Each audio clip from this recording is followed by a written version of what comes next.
स्वीकार कीजिए ब्रजेश मिश्रा का और आप देखना शुरू कर चुके हैं द डिबेट।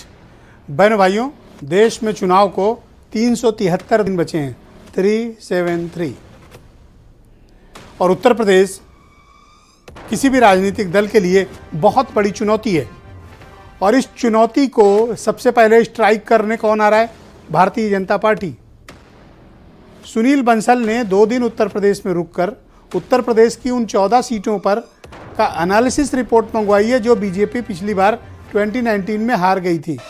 और बीजेपी चाहती है कि उन सीटों पर वो कैसे जीतें, इसके लिए उन्होंने काम शुरू कर दिया है। लखनऊ से लेकर दिल्ली तक बीजेपी सक्रिय है।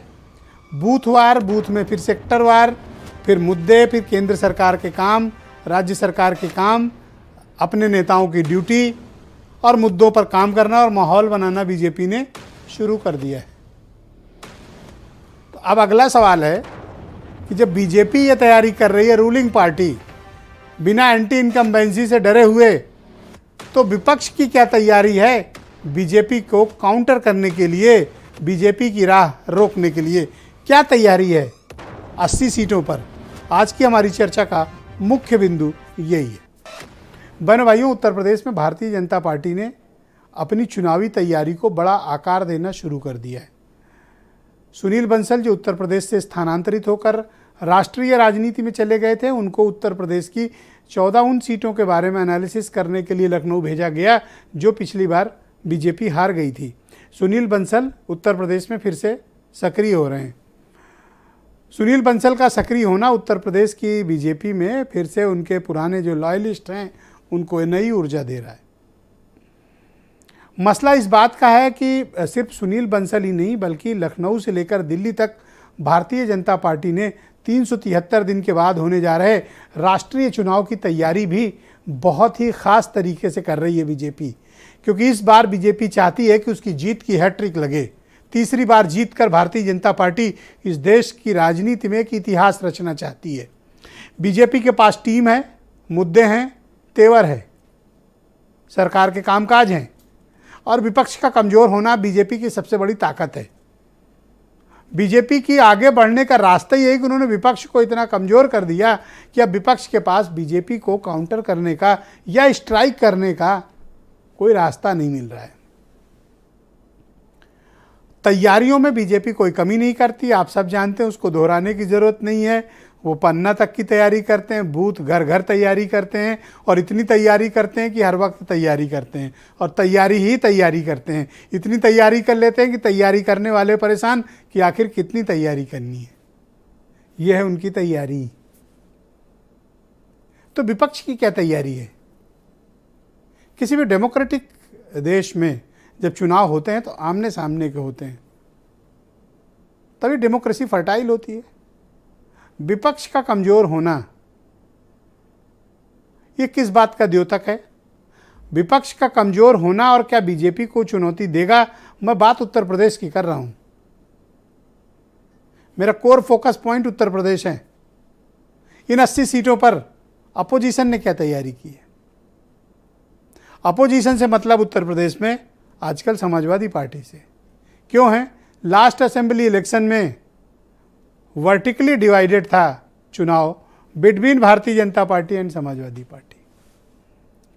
लेकिन जब राष्ट्रीय चुनावों की बात होती है तो आप कांग्रेस को इग्नोर नहीं कर सकते। लेकिन क्या कांग्रेस उस चुनौती को पकड़ने के लिए तैयार है? क्या उस चुनौती का सामना करने के लिए तैयार है? क्या कांग्रेस की लीडरशिप उत्तर प्रदेश में चुनाव को गंभीरता से ले रही है? कांग्रेस राष्ट्रीय स्तर पर भारतीय जनता पार्टी का खिलाफ खड़ी पार्टी है, सबसे बड़ा विपक्ष है। लेकिन उत्तर प्रदेश को इग्नोर करना कांग्रेस को भारी पड़ रहा है। कहाँ? दिल्ली में। और मैं फिर कहता हूं कि कांग्रेस जब भी ताकतवर हुई है लखनऊ की वजह से हुई है। इसलिए आप लखनऊ को इग्नोर करके दिल्ली में सोचें कि आप कोई तख्त कब्जा कर लें या कोई तख्ता पलट कर लें, संभव नहीं है। या लखनऊ से मिली ताकत आपको डायरेक्ट ताकत दिल्ली की गद्दी पर आसीन करेगी, या लखनऊ से मिली इनडायरेक्ट ताकत जिसको समर्थन कहते हैं वो गद्दी पलट सकती है। बिना उत्तर प्रदेश के आप कुछ नहीं कर सकते राष्ट्रीय राजनीति में। यही उत्तर प्रदेश की ताकत है और यही उसकी यूएसपी है। इसीलिए उत्तर प्रदेश पॉलिटिकली बहुत ही एम्पावर्ड स्टेट माना जाता है। और दिल्ली में इज्जत उत्तर प्रदेश के उन नेताओं की होती है जो यहाँ से जीत कर जाते हैं, जिनके पास संख्या बल है। दिल्ली हेड काउंट करता है, दिल्ली इमोशन पे नहीं चलता, दिल्ली पॉलिटिकल अचीवमेंट पे चलता है। दिल्ली ये देखता नहीं कि आप कितने योग्य व्यक्ति हैं, दिल्ली आपके पीछे कितने सिर हैं, मतलब सांसद हैं, ये देखता है। आप दिल्ली को निष्ठुर भी कह सकते हैं, हाँ है, आज से नहीं है, आदिकाल से है, जब से दिल्ली राजधानी बनी है। तो दिल्ली ताकत को सलाम करता है, तो उत्तर प्रदेश में ताकत किसके पास आएगी? क्या अपोजिशन बीजेपी का रास्ता रोक लेगा, या बीजेपी सिर्फ तैयारियों में उलझी रह जाएगी, अपोजिशन कोई खेल कर देगा? अपोजिशन में क्या कोई एकता है? शायद अभी नहीं है, चुनाव के वक्त कुछ भी हो सकता है। लेकिन 12.5% का वोट शेयर लेकर मायावती भी बैठी हैं, जिनके पत्ते अभी नहीं खुले हैं, जिनकी सिंपैथी बीजेपी के साथ है, और विपक्ष में बाकी दलों को हराना उनके संकल्प है उनका। खुद नहीं जीतेंगे, तुम्हें हरा देंगे। तो क्या बीएसपी की ये नीति उनकी पार्टी को फायदा देगी, बीजेपी को फायदा देगी, विपक्ष को नुकसान करेगी? मुद्दे क्या है? जब 10 साल शासन की तरफ भारतीय जनता पार्टी बढ़ रही हो, क्या एंटी इनकम्बेंसी का कोई फैक्टर नहीं है?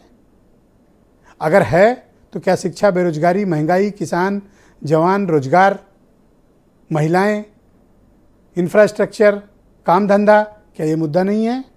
डिस्क्रिमिनेशन मुद्दा नहीं है? सांप्रदायिकता मुद्दा नहीं है? प्रदेश में समान अवसरों की कमी होना क्या मुद्दा नहीं है? क्या विपक्ष ने इन मुद्दों को इनकैश किया? क्या इन मुद्दों के आधार पर चुनाव होगा, या फिर चुनाव अब्दुल पर लड़ा जाएगा? विपक्ष इसका काउंटर कैसे करेगा?